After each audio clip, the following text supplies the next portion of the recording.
Financial literacy is kind of bedrock to any long-term change, pretty much for everybody, but certainly for females.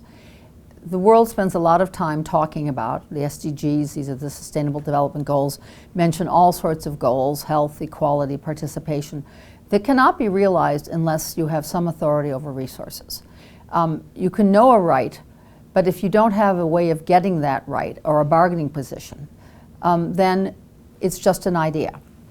For girls, they begin to see themselves as just an extended part of other people.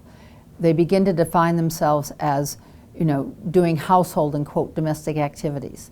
They don't see themselves for what they are, which is vital economic actors. So the first thing that financial literacy does is it says, you're an economic actor. You're making economic choices every single day with the way you use your time, the way you use scarce resources. Much of the work that you do makes it possible for someone else to do some other work. So just an identification. Financial literacy also means building specific capabilities, being able to analyze situations, risk situations and opportunity situations. For example, when you're working with a population which has never thought of themselves as being economic contributors, if you ask the question, well, imagine that you're a girl of 12 in domestic service, what are the scenarios, what are the times that you are in the riskiest position? And then people will say, well, when you ask for your salary. Because if they don't give it to you, you have no recourse, you're on the street. If you ask for a young married girl, how is it she's going to choose the number and timing of her children? Well, she's not. She's not unless she has some bargaining position with her partner. If the partner has complete control over her sexually and her fertility, she has no way of saying, I don't want to have a child now, or I want to wait. So her being able to control some resources and not feel completely dependent. What happens often is that young females are working and they're earning, but they are not able, they're trying to save, but they're turning over almost all of what they make and their time to other people. So financial literacy makes them aware of the fact that they are daily supporting not only themselves but others. It also teaches real-world financial inclusion skills. What are different kinds of savings? What different kinds of savings do you need to have? You need to have emergency savings because particularly for the poorest, if you don't have someone to turn to, if you don't have some money aside in an emergency, then a young female in particular is at immediate high sexual risk. Or she may need emergency savings to help another family member. Then there are longer-term savings, which are goal-oriented. For example, saving up towards education. We have in our work something called the cash flow tool. And I remember in Haiti, after the earthquake, we became aware that there was a catastrophic level of sexual violence against the girls. And most of these households were run by beleaguered women. Lean-tos, it was a desperate situation. The programs that did exist were called child-friendly spaces, which lumped boys and girls together, and ultimately, in most cases, had older boys only and were unsafe places for girls. The bathrooms were put in places the girls couldn't get to safely, and there was, a kind of, they were like war zones. So in July, after the earthquake, we had a workshop in Haiti. And we started talking about at what age did a girl in Haiti need to really understand not only her safety, but how to resource for herself safely. And we had previously put the age at 8, and we had a 12-year-old there, and she said, no, it's 6. It's at 6 girls need to know this information. We, in that setting, and we often do, brought out something called the cash flow tool. So we asked people to draw pictures of several different types of girls by age and by education, and then we asked them, now list the places from which such girls get money. And girls do get money from little chores. They get money they're sometimes given, and they're very good savers. So that's on one side. And on the other side, there's a listing of, and what does this girl need to spend on?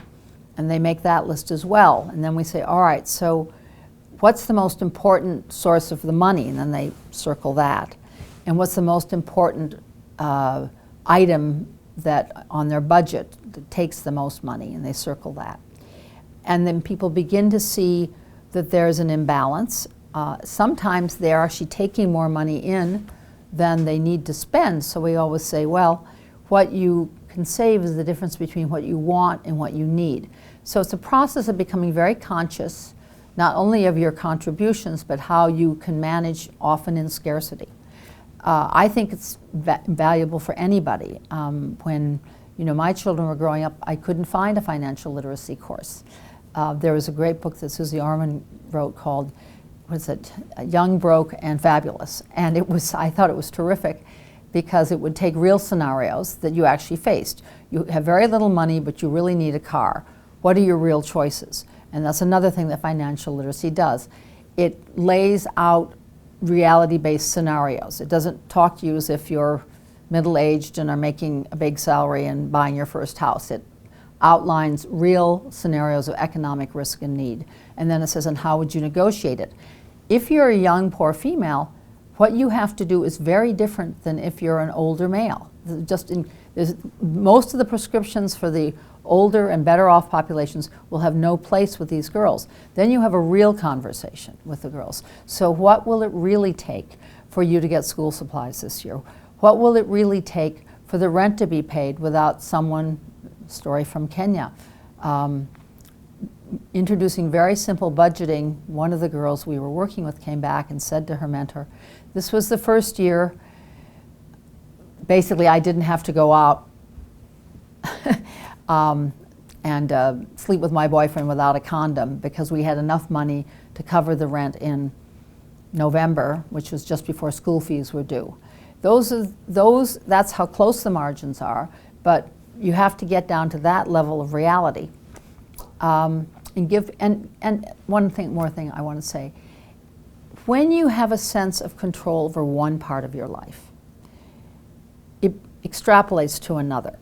So for example, in South Africa, one of my colleagues did wonderful research, Kelly Holman and her associates, and they introduced in the school setting in South Africa, which was also in the highest HIV zone, where again, much higher rates of HIV infection among females than males, and thought that financial literacy would be core, not just because people need livelihoods, but because it would make information, for instance, about HIV much more salient.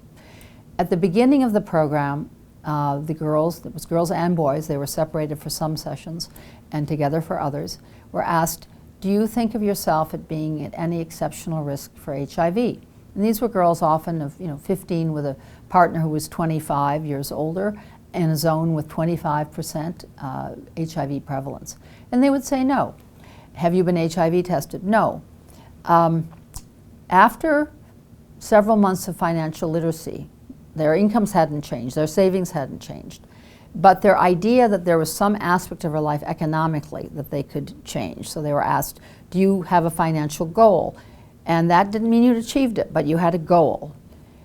The girls just having a financial goal changed their ability to realistically assess their HIV risk. If they had a partner 10 years older, they thought, maybe I should get a different partner. They were much more likely to get tested. They saw a scope. That information of just psychological control and recognition immediately translated into being able to mobilize health information. So it is, whereas good health is always valued, health doesn't drive economics as strongly as economics drive health. Without economic resources, it's difficult for females especially to make good health decisions.